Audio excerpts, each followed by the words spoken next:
Alhamdulillahi Rabbil Alamin, wa usalli wa sallimu ala ashrafil anbiya'i wal mursalin, nabina wa habibina Muhammad ibn Abdillah wa ala alihi wa ashabihi wa man sara ala nahjihi ila yawmiddin wa ba'd. Allahun jalla wa ala falenderojmë, salavatet dhe selamet tona mbi pejgamberin ton Muhammedin alayhi salatu wassalam, i dërgojmë mbi familjen e tij, mbi shokët e tij dhe mbi gjithë ata të cilët rrugën e këtij pejgamberi deri në ditën e gjykimit e pasojnë. E di se pak ka kalu një kohë pi ligjeratës fundit, po si një lloj përkujtimi dhe përsëritje të asaj që e kena përmend ligjeratën e fundit, për shkak se unë ju jap rëndësi të gjithë vëllezërve të cilët janë të pranishëm këtu.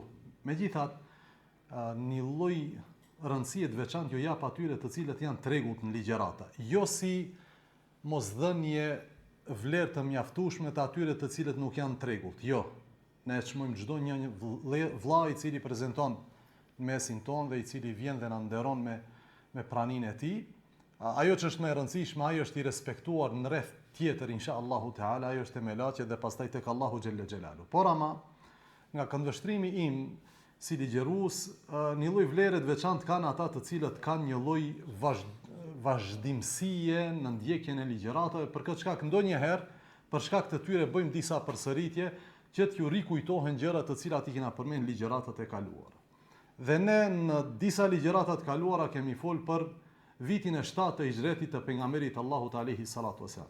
Kemi treguar ndodhit më të mëdha dhe kemi thënë se në mesin e këtyre ndodhive kena përmend të parën, dytën, tretën dhe në fund kemi përfunduar me atë e cila njihet si umreja e kazas, umreja kompenzuese e umres të cilën e patnis pejgamberi Allahu sallallahu alaihi wasallam në vitin e 6 të hijretit, por ama kjo umre rezultoi me pengimin e tij për ta kryer, që do të rezulton me çfarë? Do të rezulton me marrëveshjen e Hudejbijës, kështu që pas një viti i dërguari Allahu sallallahu alaihi wasallam do të bëj umre. Dhe ne treguam që në gadishullin arabik në atë kohë kishte dy rryma të fuqishme politike dhe ushtarake, ose më mirë thon politike.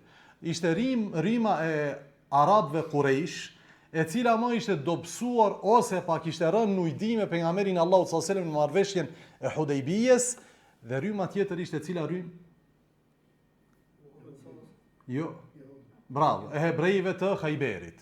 Kështu që njëra pengesë, si me thonë, një rrezik u evitua, mbeti rreziku tjetër, kështu që i dërguari Allahu sallallahu alaihi wasallam do të kupton që hebrejt e Khajberit ishin të izoluar, do me thonë nuk kishin fuqinë politike e cila do t'ju ndihmojshin Qurayshët, kështu që mbetën të izoluar, andaj i dërguari Allahu sallallahu alaihi wasallam urdhëroi që të bëhet kundër tyre një betejë ose një ekspeditë ushtarake e cila do të përfundoj me betejën e njohur të Khajberit. Dhe disa ndodhi tjera anësore të cilat kishin ndodhur përgjatë vitit të 7 të hijretit. Viti i 8 i hijretit do të fillon me disa lëvizje të mëdha, tek të cilat lëvizje do të mishrohet, do të duket në praktik thënia e dërguarit Allahu sallallahu alaihi wasallam pas çlirimit të rrethakimit në betejën e Hendekut, kur tha el-ana naghzuhum wala yaghzuna. Tash ne i luftojmë ata, e nuk na luftojnë ata neve. Kështu që kjo do të duket në praktik, në nivel, në rrafshin diplomatik, në rrafshin ushtarak, në rrafshin ekonomik, në rrafshin e rregullimit të disa aspekteve të jetës së muslimanëve brenda Medinës, tashmë duket si një shtet i kompletuar, të cilin e udhëheqi dërguari Allahut sallallahu alaihi wasallam. Andaj ne do të përmendim disa prej këtyre ndodhive me cila do të filloj viti i 8 i hijretit. Dhe përpara se të dalim te ndodhitë e mëdha në rrafshin legjislativ dhe në atë të davetit, s'bën të harrojmë një gjë kur flasim për pejgamberin Allahu sallallahu alaihi wasallam dhe për sahabet.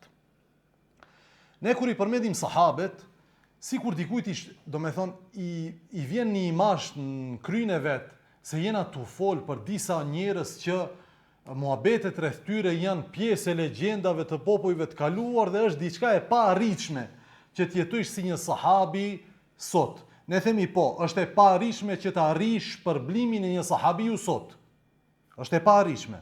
Megjithatë nuk është e paarritshme që të jetojsh jetën e sahabiut sot në kuptimin që të largosh nga ndalesa që ti ka ndalu Allahu, ta duash Allahun më shumë se çdo gjë, ta duash dërguarin Allahut alayhi salatu wasallam më shumë se çdo gjë. Mirë, po në gjitha këto, me cilat ne mund të jemi të ngjashëm me sahabet dhe të parafort me to, s'bën të harrojmë një aspekt. ajo është se sahabet ishin njerëz si unë edhe si ti. Ata ballafaqoheshin me hasedin sikur se ballafaqohem unë edhe ti. Hased e kuptoni gjithajnë, apo? Smir, zili, inat, hased. Ata ballafaqoheshin me dëshirë për post, mbrencinë e tij, sikur se ballafaqohemi unë edhe ti. Ata ballafaqoheshin me dëshirë për dynja, sikur se ballafaqohemi ne. Njëjtë. Megjithatë, ky sahabe e ka shkel aspektin njerëzor brenda ti, duke pa se imami i ti, mësuesi i ti, edukatori i ti, Muhamedi alayhi salatu wasalam, kishte shkel çdo aspekt njerëzor, kur ishte puna që të zbatohet atë që e ka lyp Allahu xhelle xhelaluhu prej nesh. Ju e dini që kur zbriti Kur'ani në fillim, i dërguari Allahu alayhi salatu wasalam ishte i trishtuar. Jo vetëm i friksuar, ishte shumë i trishtuar. Trishtim ky, i cili do ta bënte të dërguarin Allahu sallallahu alaihi wasallam të mbyllet në shtëpinë e tij, i mbuluar, saqë Allahu zbriti 2 sure në të cilat e përshuan gjendjen e trishtueshme të pejgamberit Allahu sallallahu alaihi wasallam. Allahu zbriti cilën sure? Ja eyyuhal mudaththir dhe ja eyyuhal muzammil. Të 2 suret aludojnë me një gjendje, që pejgamberi Allahu sallallahu alaihi wasallam ishte mbulu. Të ne i thonë të tovar që ishtë zavajt. Ka marrë do me thonë qebe në shtratin edhe teshat e tia dhe ishte mbulu, ishte mbyllë në veten e ti nga trishtimi asaj që i kishte ndodhur. Ajo është e pamja e Gjibrilit në formën e tij reale, alayhi salam. E Allahu i zbret të dërguarit të tij sallallahu alaihi wasallam, ja eyyuhal mudaththir, o ti mbuluar. E kjo thënie Allahu xhelle xhelaluhu për pejgamberin e tij është sikur Allahu i thotë: o ti mbuluar, unë e di gjendjen tënde. Ti ani se mendon se je fsheh prej gjithë njerëzve, po unë e di se ti je i mbulum. Dhe e di se je në gjendje trishtueshme. Dhe e di se je në gjendje ku duhesh të largohesh nga të gjithë njerëzit. Ja eyyuhal mudaththir, unë ta kuptoj gjendjen. Dhe kjo është ajo pjesa njerëzore e thirrjes së pejgamberit Allahu sallallahu alaihi wasallam. Ama çfarë? Ajeti në vijim tregon realitetin e kësaj feje. Kjo fe nuk është fe e gjumit. Kjo fe nuk është fe e ajgarës. Kjo fe nuk është fe e lojës. Kjo fe nuk është fe e humbjes kohës. Kjo fe është fe e seriozitetit dhe disiplinës. Ja eyyuhal mudaththir, qum fa'anzir. Tha Allahu, o ti mbulum në këtë gjendje, çohu dhe të riq vërejtje njerëzve. Këtë pjesë natyrës njerëzore e shtypi pejgamberi Allahu sallallahu alaihi wasallam kur e dëgjoi fjalën e Allahut, ja eyyuhal mudaththir, unë e di se je në këtë gjendje, qum çohu fa'anzir, dhe të riq vërejtje njerëzve. Nuk ka kohë për gjumë, nuk ka kohë për të humbë kohë, nuk ka kohë për dëfrime të kota. Jeta është serioze dhe e shkurtë. Andaj çdo kush që don të arrijë diçka, qoftë nga kjo dynja ose nga çështjet e mëdha të ahiretit, ky njeri me do e mos të shtyp mbrencin e tij kërkesat nefsit vet, don shëtis, don të argëtohet, don të harxhon kohë, don tepër ushqim, tepër gjumë, tepër shoqëri, gjitha këto duhet të shkel në emër të disiplinës për të arritur në diçka. Qum çohu. E sahabët e kanë bërë këtë, nga se e kanë pa që imami i tyre, pejgamberi Allahu sallallahu alaihi wasallam, e bante një gjë të tillë. Për këtë shkak, kur flasësh për sahabët, je tu fol për njerëz të veçantë, të cilët e kanë pat një synim të vetëm në jetën e tyre, arritjen e kënaqësisë Allahu xhelle xhelaluhu në këtë dynja. Çfarë të bëj, çfarë të veproj, si të flas, si t'ja bëj, të gjitha këto të jenë përputhshmëri me kënaqësinë e Allahu xhelle xhelaluhu.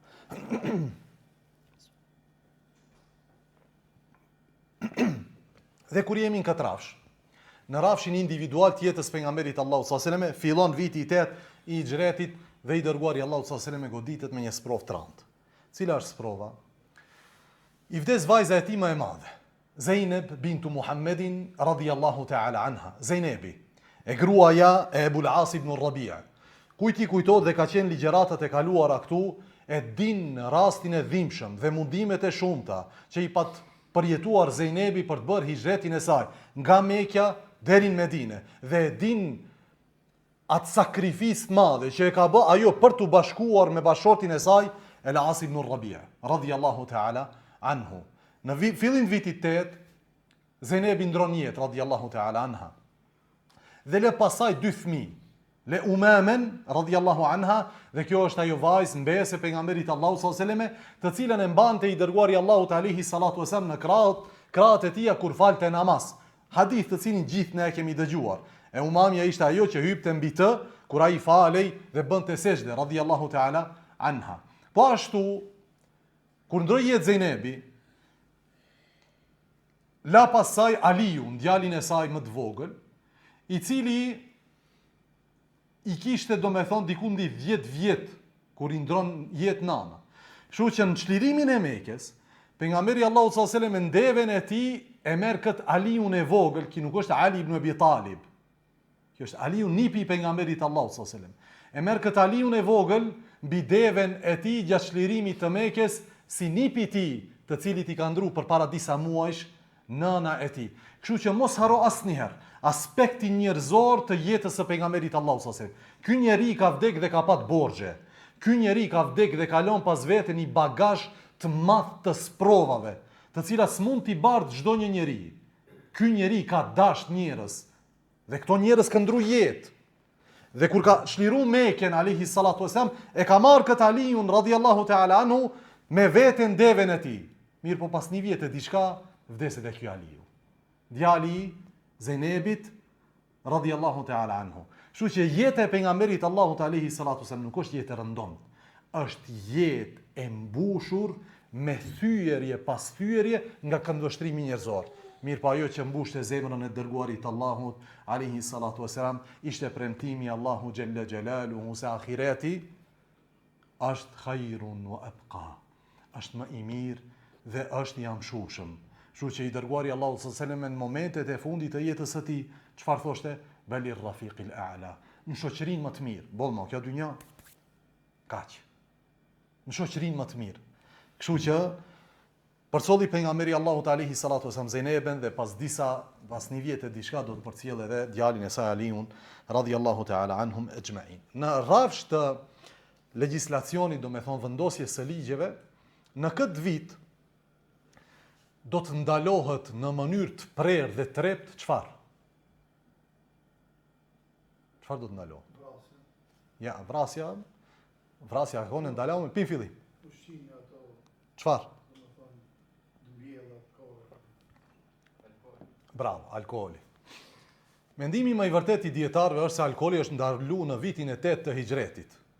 Edhe pse Ibn Ishaku dhe të tjerët thonë që kjo ka ndodhur dikundi mes vitit 5 dhe 6, megjithatë ne kemi ndjekur mendimin e atyre dietarëve të cilët kanë thënë që ndalimi i alkoolit në mënyrë të prerë është bërë në vitin e 8 të Hijretit. Për shkak se ne e dimë që alkooli ka kalu disa faza të ndalimit, siç do ta përmendim.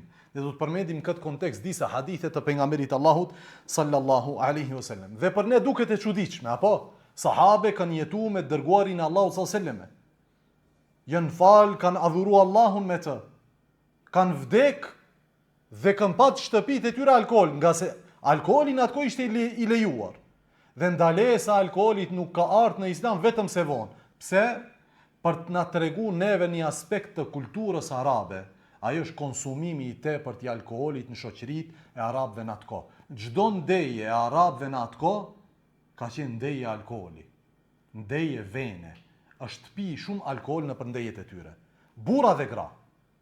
Kështu që ndalimi i alkoolit në mënyrë të prerë nuk është prej urtësisë së davetit në thirrjen e Allahu xhelle xhelalu. Kështu që Allahu gradualisht do t'u ndalon muslimanëve alkoolin. Për këtë shkak janë transmetuar hadithe të cilat tregojnë se në çfarë forme është kanë ardhur ndalesat ose ajetet që flasin për ndalesën e alkoolit, por përpara se të përmendim këtë, do të përmendim një gjë. Ajo është që i dërguari Allahu sallallahu alaihi wasallam, pasi hyn çlirimin e Mekës, e takon një shoqin e vet, një mikun e vet, transmetuesi thotë ishte janë nga fisi Benu Thaqif, janë nga fisi Deus. E këtë njeri nuk e kishte takuar moti. E ky vjen dhe jep një shishe, një eng pejgamberit Allahu sallallahu alaihi wasallam me alkool. E i thot pejgamberi Allahu alaihi salatu wasallam: "O filan, a nuk e din që Allahu e ka ndaluar kët?" Do të thënë, a nuk e din se tek ne kjo është ndaluar? E ai nuk e ka di që alkooli është ndaluar tek musliman. Kështu që thotë merr atë enën ja jep shërbetorit të tij dhe po i thot shërbetorit, tamam, merre dhe shko shite, se ka vlerë, se këtë e ka dhënë dhurat për dërguarin e Allahut alayhi salatu wasalam. I ka thonë merre dhe shite. E pejgamberi Allahu sallallahu alaihi wasallam e pyet, thot, çka urdhnove shërbetorin? Thot, e urdhrova ta merr këtë dhe ta shes. Thot, o filan, ai që ndaloi konsumimin e alkoolit, e ndaloi edhe shitjen e alkoolit. Ai që ndaloi konsumimin, pirjen, e ndaloi edhe shitjen e alkoolit. E unë duhet ndalem pak te kjo mesele, përpara se të vazhdojmë tek historiku i ndalimit të alkoolit. Ajo është aktualiteti dhe realiteti jon dhe ky hadith. Ne ka shikti hadithi. E ky hadith sikur nxjerr në pa këtë kontradiktën ton dhe shumë prej muslimanëve ton, që ne po ne e konsiderojmë gjithë e dim se alkooli është haram. Gjithë e dim se konsumimi i alkoolit është haram. Megjithatë, jo të gjithë prej nesh e respektojnë ndalesën në aspekte tjera veç konsumimit. Për shkak se ju e dini që rreth alkoolit nuk është përmend vetëm hallka e fundit e zinxhirit, ai është konsumimi. Janë përmend 8 hallka të një zinxhiri të gjatë, ku ka fillu zinxhiri me prodhimtarin e pemëve, prej së cilave, ose me kultivimin e pemëve, prej së cilave prodhohet alkooli, pastaj te distribuimi i të njëjtave, pastaj te shitja, pastaj enët, pastaj bartja, pastaj servimi i alkoolit, pastaj pirja. E pirja sikur se është fruti i fundit i gjithë këtij zinxhiri të gjatë. Dhe nuk është i mallkuar vetëm ai që e konsumon. Janë të mallkuar çdo një hallk në hallkat e ardhjes së alkoolit deri në dorën ose në gojen e konsumatorit të alkoolit. Marketi që e shet, distributori që e distribon, ai që e shërben, ai tjetri që e prodhon, ai tjetri që jep qira ose shet makinat me cilat prodhojnë këto gjëra, të gjitha këto, për këtë shkak dietarët kanë marrë këtë hadith dhe kanë nxjerr këtë hadith dhe hadithet ngjashme dhe kanë thënë: Allahu xhalla xhelaluhu e ka bën një rregull të përgjithshëm në çështjet juridike fetare. Ajo është ajo e cila ndalohet të merret, këtë rast i dërguari Allahu sallallahu alaihi wasallam nuk e mor dhuratën. Ajo që ndalohet të merret, ndalohet dhe të jepet dhe ndalohet të shitet. Dhe nëse kjo ndalohet të merret, na tregon që neve sheriati nuk ka dash që të na mbron neve si individ nga konsumimi i alkoolit. Ja, po sheriati prej qëllimeve të tij është që të ndalon shoqërinë nga përcjellja e së keqes dorë në dorë. Andaj nuk e mbron individin vetëm t'i thotë kjo është plus 18, nuk ka gale, nëse është mbi 18 kush do e pin, kush është në 18 është e ndaluar kështu. Jo, sheriati ka ndaluar përcjelljen e së keqes dorë në dorë, duke filluar nga ai i cili kultivon pemët që prodhojnë këtë gjë të ndaluar. Kështu që i dërguari Allahu alayhi salatu wasallam të gjithë i ka fut me një kosh. Ama unë sot arsjetohem, unë nuk e pi, as mishderi nuk ka. Por restoranin tim, çka ti bëj? Shes mishderi dhe shes alkool. E sikur i dërguari Allahu sallallahu alaihi wasallam i ka mbyll syt përpara këtyre gjërave tjera. Ka thonë, e rëndësishme o vëlla ti musliman mos e pi dhe mos e ha mishin e derit. Jo vëlla. E rëndësishme është që ne ta marrim mozaikun të plot, jo pjesë ku na konvenon neve. Udkhulu fi silmi kafa, hyni në din të Allahut komplet. Kur themi ne komplet nuk do me thonë të jemi pa gjunahe. Mirë, po do çështje ndinin Allahu xhella xhelaluhu. Nuk janë thjeshta sikur ne i paraqesim aq thjesht. Janë më serioze se sa që duken. Për këtë shkak, për disa mëkate, janë përmendur disa kërcënime shumë të rënda në krahasim me do mëkate tjera. Do mëkate tjera, dënimi për ato është përmend i letu, sa as pak nuk është përmend dënim, ka mbet në duart Allahu xhella xhelalu, ama për do mëkate e keqja e së cilës është në këtë dynja, përpara se të jetë në ahiret, ja Allahu xhella xhelalu ka vu vija të kuqe të trasha të cilat duken nga larg. Edhe ne duhet i konsiderojmë si të tilla vëllezër. Kthehemi tek historiku i ndalimit të alkoolit. Transmeton Imam Muslimi sahihun e tij nga Abu Said al-Khudri radhiyallahu ta'ala anhu, i cili thotë: një ditë prej ditëve në Medinë dëgjova një fjalim, një hutbe. Fjalën hutbe, fjala khutbe, do me thonë fjalim. Dëgjova një fjalim të pejgamberit Allahut alayhi salatu wassalam, në të cilin ai tha: o ju njerëz, Allahu Gjelle Gjelaluhu po aludon diçka rreth alkoolit. Do me thonë, si kur pejgamberi Allahu s.a.s. thot, Allahu si kur kalon një pjesë të qartësimit të gjendjes së alkoolit për në të ardhmen. Dhe ndoshta Allahu thot, do të shpall një urdhër lidhur me alkoolin. Dhe kushdo që ka diçka prej alkoolit, le ta shes dhe le të përfitoj prej tij. Pejgamberi Allahu s.a.s. para prakisht ju ka thonë sahabeve, kush ka alkool, le ta shes derisa s'ka ndalesë. Se kur të vjen ndalesa, nuk na bën dobi shitja. Kështu që thot, nuk pritëm gjatë, do me thënë nuk kaloj shumë kohë, derisa pejgamberi Allahut alayhi salatu wasallam doli përpara nesh dhe na tha, Allahu Gjelle Gjelaluhu e ka ndaluar alkoolin, andaj kujt do që i arrin ky ajeti në të cilin Allahu ka ndaluar alkoolin, dhe ka alkool në pronësitë të tij, le të mos e pi, dhe as le të mos ta shes. As nuk bën ta pish, as nuk bën ta shesish. Kështu që thotë Ebu Saidi radhiyallahu ta'ala, njerëzit morën atë që kishin pronësi të tyre nga alkooli dhe të gjithë e derdhën nëpër rrugët e Medinës. Transmeton Imam Ahmedi rahimahullah se Omeri radhiyallahu ta'ala anhu ka thonë, kur u shpall ndalimi i alkoolit, kjo është faza e parë. E Allahu tha, mos ju afroni namazit duke qenë të dehur. Dhe sikur faza e parë është kur Allahu Gjelle Gjelaluhu përmend thot yes'alunaka 'anil khamri wal maisir qul fihima ithmun kabirun wa manafi'u lin-nas. Të pyesin o Muhammed, sahabët kanë pyet për bigjozin, ai është komari, edhe për alkoolin, thuaj, do me thonë të dyja, ka dobi për njerëzit, po ka edhe dëm. Allahu nuk e mohon dobin që mund ta ketë dikush në alkool dhe në komar. Këtë kupton e vëllezër. Allahu ka zbrit ajet për këtë gjë.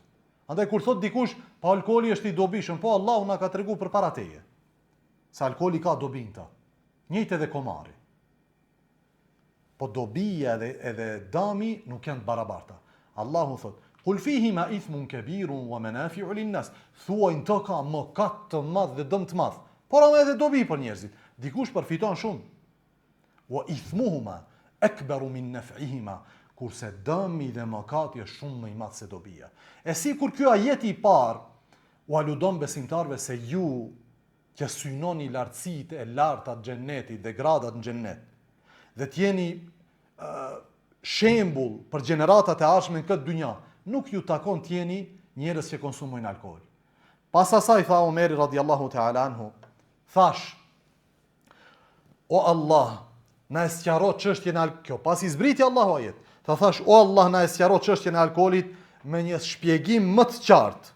Kështu që thot Allahu zbriti ajetin e dytë. O ju që keni iman, la taqrabu s-salata wa antum sukara. Mos ju afroni namazit duke qenë të dehur. Pas asaj tha, bana dua, o Allah, na e shpjego çështjen e alkoolit me një shpjegim të qartë. Më pas Allahu Gjelle wa Ala tha që alkooli dhe bigjoz janë rijzun min ameli shejtan, fajtanibu, janë punë dhe vepra prej veprave të shejtanit, andaj largojuni, do me thënë në mënyrë të prerë. Pastaj Allahu tha, apo hiqni dorë pra nga këto gjëra. E Omeri tha, o Allah, hoqëm dorë. O Allah, hoqëm dorë. Dhe këto janë etapat e ndalesës së alkoolit gjatë legjislacionit kur ishte i gjallë i dërguari Allahut sallallahu alaihi wasallam. Ajo çfarë ndodhi? Transmeton Buhariu dhe Muslimi nga Enesi radhiyallahu ta'ala anhu, thot që Ebu Talha, ai është mjerku i Enesit, ishte në shoqëri duke pirë alkool. Dhe thot, erdhi një thirrës dhe po na thot, alkooli është ndalu. Sahabët janë të konsumu alkool në dejet e tyre. Më pas thot Ebu Talha, thot, më tha, Enes qohu dhe vërtetoje, a me të vërtet është ndalu alkooli? Pas asaj thot, shkova dhe dëgjova një thirrës në qendër të Medinës, duke thënë, Allahu e ka ndaluar alkoolin. Dhe shkova tek Ebu Talha me vrat. Dhe i thash, po Ebu Talha, alkooli është i ndaluar, a i thot duke konsumu alkool me shokët e tij. Thot gjithë e derdhën dhe më tha Ebu Talha, shko derdhe, do me thonë burën, me alkool, shko derdhe të gjithën.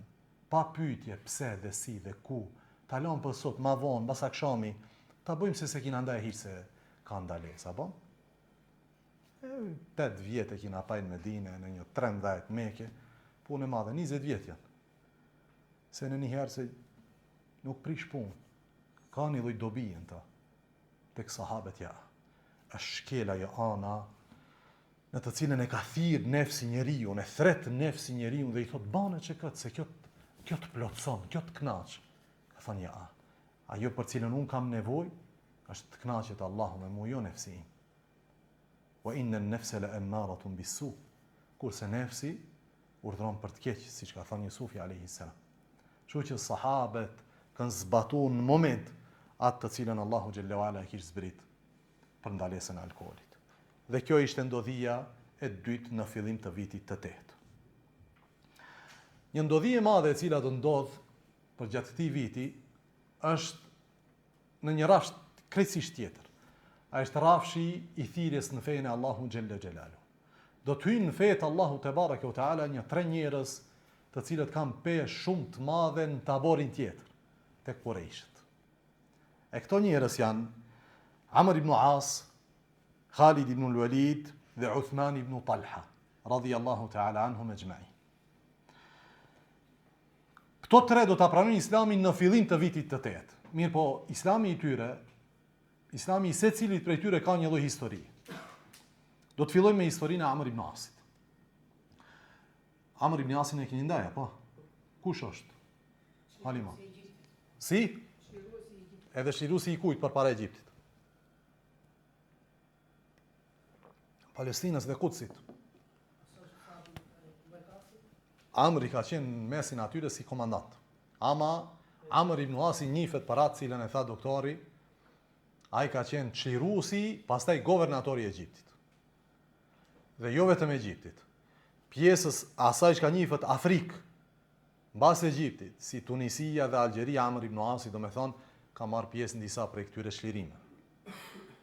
Njihet si Dahiyatul Arab, si një ndër njerëzit më diplomat mesin e arabëve. Andaj nëse ju kujtohet, përpara çlirimit, Amr ibn Asin ku e kina përmendë?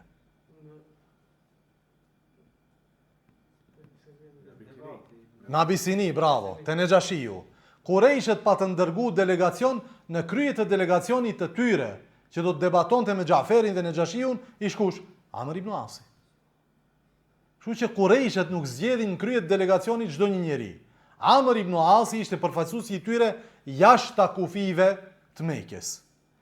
Një ditë prej ditëve Amr ibn Asi thotë, sikur në brendësinë time kuptova që ne karshi Muhamedit nuk qëndrojmë.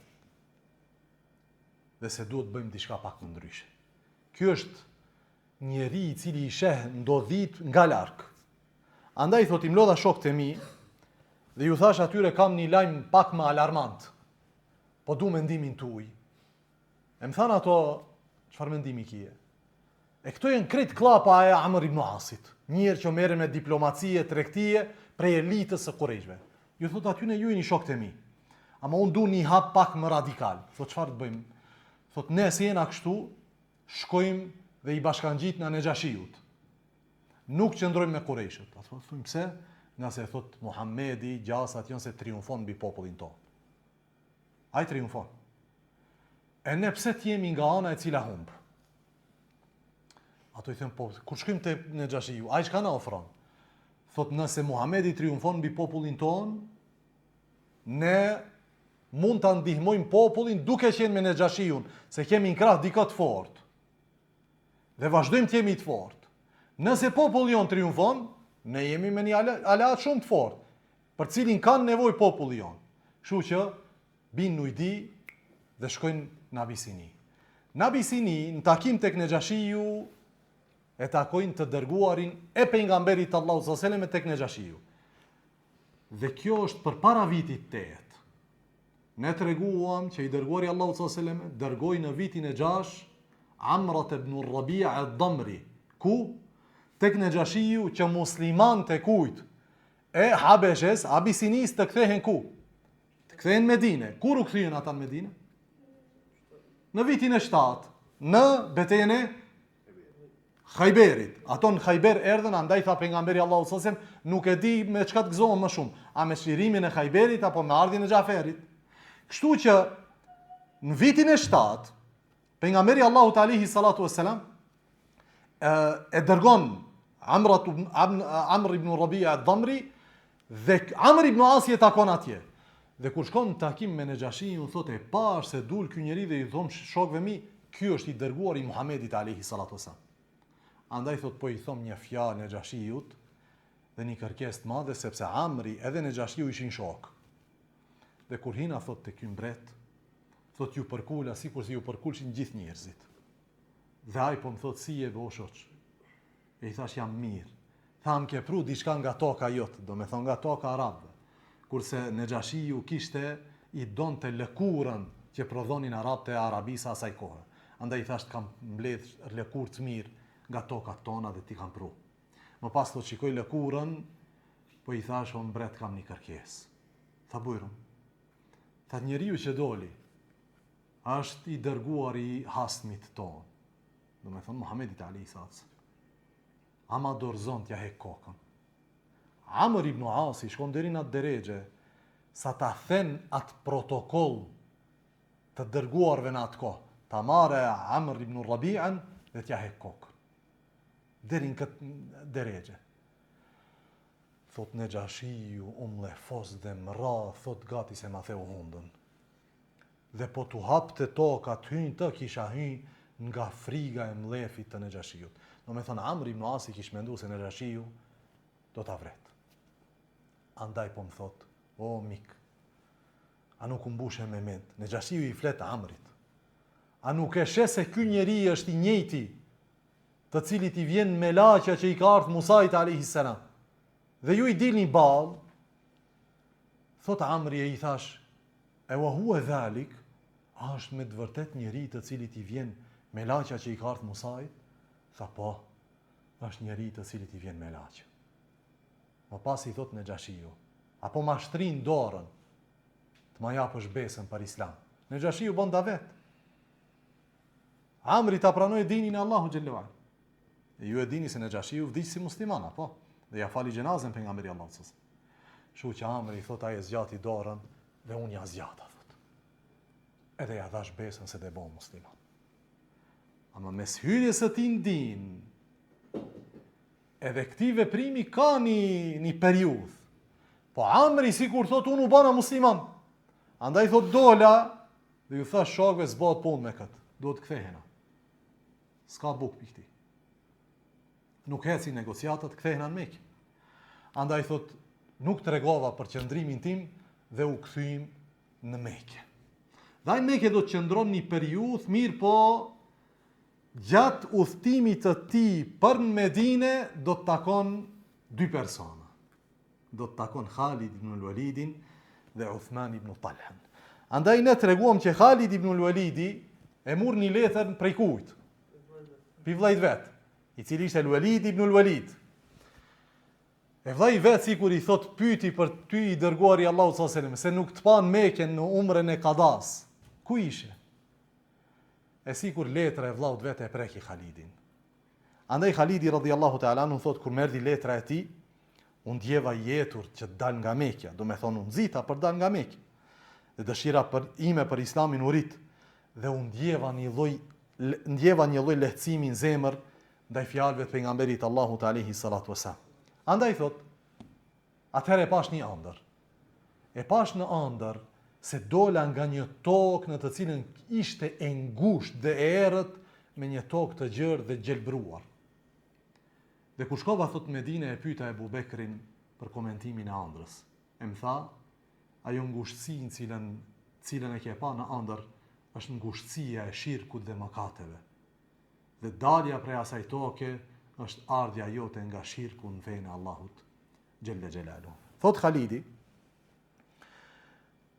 kur ka fillu të mendon dhe se unë mund të bëhem musliman, ani se kam luftu kundër pejgamberit Allahut sallallahu alaihi wasallam, se ndi parë që ka mendu është si t'i afroj shokët e mi që edhe ato të mendojnë si unë. Dhe kjo është shok i sinqert. Andaj ka shku te Safwan ibn Umayya, kokë prej kokave të kufrit. Ka shku te Ikrime ibn Abi Jahl dhe ju ka fol atyne. Ne kemi luftu kundër këtij njeriu. Megjithatë nuk do me thonë qëndrojmë gjithmonë këtë qëndrim ta kemi. Dhe ne e shohim sa është i ndihmuar me një formë apo në tjetrën. Andaj dalim dhe të bëhemi me të. Andaj thot, as Safuani, as Ikrimi, as njani nuk e dëgjon. Mirë po e dëgjon i treti, Uthman ibn Talha. Për ta kuptuar kush është Uthmani, do ta kuptoni që familja e tij e mban çelësin e Qabes. Dhe Uthman ibn Talha ka mbajt çelësin e Qabes me urdhër të pejgamberit Allahu sallallahu alaihi wasallam derisa ka ndruar jetë. Andaj ky është nga elita e Qurayshve. Dhe në momentin thot që ja thash fjalët e mia, më tha Uthmani, kalin e kom gati, haj nisna. Hajde. O vlla, kur vin punët e mira, mos i vëno. Uthman ibn Talha duhet të bëjë udhtim 450 kilometre në rrezik që po e kuptoj dikush se ky do të bëhet musliman, vritet. Megjithatë, kali është gati, hajde. Okej, këto janë 2 trima, 2 njerëz me pozit, por ama të rrezikuar çdo kush që dilte nga Mekja për ta pranuar Islamin, rrezikoi nga familjarët e tyre. Vllau i Khalidit, El Walid ibn Walid, ka qenë i burgosur tek dajallarët e tij me vite, pse ka qenë musliman. Derisa ka ik, me vite o vëllezër. Dhe këto rrezikojnë, dhe thot kalin e kom gati nisna. Thot Khalidi, i thash atij, takohemi në filan vendi. Nëse unë mri për para teje, do të pres. Nëse ti mrin për para meje, ti mprit mua. Andaj thot, unë nisëm se cili veçmas, ky një anë, ky anë tjetër. Dhe u takum me një vend që quhet Ya'juj. Kur u takum aty, thot, u bashkum dhe vazhduam pak derisa takuam një burr. Kur u afruam, ishte kush? Amr ibn al-As. Ai pari që ishte në Abisini. E po i themi atij, ai po na thot neve mirë se vini. E ne i tham mirë se gjetëm. Ai thot i pari na pyet, ku jeni nis? Tha ne i tregojmë drejt Amr ibn Asit, këto kanë qenë shok në kalumen. Nuk ka mbet vetëm se një rrugë Amr. Të bëhemi musliman. S'ka rrugë tjetër. E tha Amri, edhe ajo është rruga ime. Edhe unë që aty jam nis. Andaj thot vazhduam, Khalidi rrothen, thot vazhduam rrugtimin derisa arritëm tek ajo pjesa në Medinë që ka gur vulkanik, Harra i thon. I ndaluam kuajt edhe ka ardhur vllau i kujt i Khalidit, El Walid ibn Walid. Thot Khalidi radhiyallahu ta'ala anhu, kur dola thot, vesha rrobat më të mira që kisha. Edhe kjo është një detaj i vogël, po tepër i bukur, prej së cilit detaj dietarët kanë marrë urtësi. Dhe kanë thënë, prania e njeriut në mezhlise ku ka njerëz të ditur dhe dituri, duhet shoqërohet me pamje të bukur. Duhet të shoqërohet me pamje të bukur. Pse? Ajde analiza juaj. Pse? Bravo. Për shkak se prezantojnë me laqet. Khudhu zinatakum inda kulli masjidin, Allahu tha, zbukurojuni për çdo mesjid. Wal mesjid është për çdo namaz ose për çdo xhami. Andaj shkumja në vend në të cilën mendohet që do të ketë me laqet pranishme, duhet të jetë në dukje të bukur të njeriut, por përpara dukjes duhet të jetë pastërtia e brendshme e njeriut. E këto kanë ardhur pastrohen nga brenda, por ama kanë ardhur dhe me dukje të bukur. Khalid ibn Walid nuk ka asnjë ditë stash si musliman, ama po thot, unë po i takoj njerëzit më të mirë në këtë dynja. Dhe pejgamberin Allahut alayhi salatu wasallam. Andaj thot, zgjodha teshat më të mira dhe u vesha. Dhe thot, duke ec, po më thot El Walid ibn Walid, vllajem, ja Khalid esri, o Khalid esri, ngutu, nga se të pret i dërguari Allahut alayhi salatu wasallam. Dhe ai është i gëzuar me ardhjen tuaj, 3 burra, armiqtë e Islamit dhe pejgamberit Allahut sallallahu alaihi wasallam. Por ama pejgamberi Allahut sallallahu alaihi wasallam gëzohet. Se këto më nuk vinë në cilësinë e armikut. Këto vinë në cilësinë e robit të Allahut të nështruar. Jo ndaj njeriut. Khalid ibn Walid ka mund çuaj ku dose në për dynjë dhe të punoje general i madh me një ushtri. Ja. Po ka ardhur tek i dërguari Allahut sallallahu alaihi wasallam. Andaj thot Khalidi, erdha dhe i dhash selam me pejgamberi, do me thonë i thashe selamu alejke ja nebi Allah, selami Allahut qoftë mbi ty o pejgamberi Allahut alayhi salatu wassalam. Dhe më pas sendi i parë që bëra është i thash eshhedu en la ilaha illallah wa annaka rasulullah. dëshmoj se Allahu është një Zot i vetëm i vërtet dhe se ti je pejgamberi Allahut alayhi salatu wasalam. E çfarë thot pejgamberi Allahut? Nuk thot vallahi, a disa kina punau ne qitajt bosh musliman. Kina çu njerëz, kina shujt let. Ja. Thot elhamdulillah që Allahu zoi Khalidin. Kjo i takon Allahu jo ne. Kjo i takon Allahu xhella xhelalu. Merita pa ardhjen e Khalidit nuk është e Muhamedit alayhi salatu wasalam. Është e Allahu xhella xhelalu. Andaj thot hamdi i takon Allahu që udhzoi Khalidin.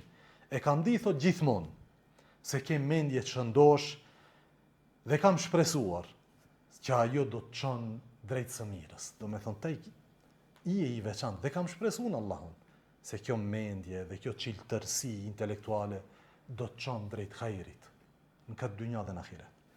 Më pas thash, thot Khalidi thash, o pejgamberi Allahu sallallahu alaihi wasallam, ti e din se çka ka bën të kaluar. Atë çka ka bë Khalidi se ka bë askush prej mushrikëve. Çka është ajo? Udhëhecia ushtrive kundër muslimanëve. Kjo është koka e shtizës në luftën e mushrikëve kundër pejgamberit Allahu sallallahu alaihi wasallam. Me këtë janë luftuar muslimanët. Në gjitha betejat. Po beteja më e rëndë është beteja e Uhudit. Po në gjitha betejat. Dhe këtu du të ndalen pak vlesër. Khalidi hyn në islam me një bagazh të veprave të tija. Ai e kupton që veprat e tija në krye me luftën kundër muslimanëve është diçka tepër e madhe. Megjithatë e kupton se ka bagazh. Plot prej vëllezërve tanë, të cilët një pjesë të madhe të jetës së tyre e kalojnë nëpër gjunahe dhe mëkate dhe avanturat ndryshme, dhe vjen një periudhë dhe sikur përkushton më shumë ndaj fesë, harron se ai me veti ka një bagazh për cilin duhet të gajlose. Çka ka bëu Allahu me këtë bagazh? A ma ka fal apo jo? Khalidi gajlja e parë është ja Rasulullah, ti e din se unë kam bagazh. Çka ndodh me këtë bagazh? E pejgamberi Allahu sallallahu alaihi wasallam jep përgjigje. Cilën përgjigje? Të njëjtën që do t'ja jep Amr ibn Asit. Amr ibn Asi thot, erdha dhe thash ashhadu an la ilaha illallah wa annaka rasulullah, dhe e shtrita dorën dhe pejgamberi Allahu sallallahu alaihi wasallam shtriu dorën e tij tjath dhe unë e tërhoqa dorën. Amri e tërheq dorën përpara pejgamberit Allahut alayhi salatu wasallam. Tha pejgamberi Allahut, ma bike Amr? Gjë është kjo? Ti e kryet diplomati arabëve, kjo zbohet përpara njerëzve me pozitë lartë. Çka e tu bë? Tha ja Rasulullah, kom një kusht. Unë e pranoj islamin, e jap besën, megjithatë kom kusht. Tha i shtarit, kusht zo, jepe kushtin tënd. Tha kam kusht që Allahu të më fale. Kjo është kushti. Unë nuk kam hyrë në din të Allahut, vetëm të ndroj pamjen e jashtme. Kom vesh këmajsh pembe, shtë inde vesh i këmajsh të bardh. Ja, kom hyrë në fejnë e Allahut që Allahut më falë. Tha ja Rasul Allah, kush zoj që Allahut më falë. Tha pejgamberi Allahut alayhi salatu wasalam, o Amr, a nuk e din që Islami fshin atë që ke bë përpara? Dhe a nuk e din që hijreti, se Amri ka bë dy, edhe Islamin e ka pranu dhe ka bë hijret nga Mekja në Medinë. Dhe a nuk e din që hijreti shlyn gjithçka që ke bë më para? Nuk e ka ditë Amri, ka menduar ka pranu Islamin, ama mbeta i bagazhi i veprave të këqija. Kështu që Amri e shtrin dorën, Uthman ibn Talha e shtrin dorën dhe bon musliman.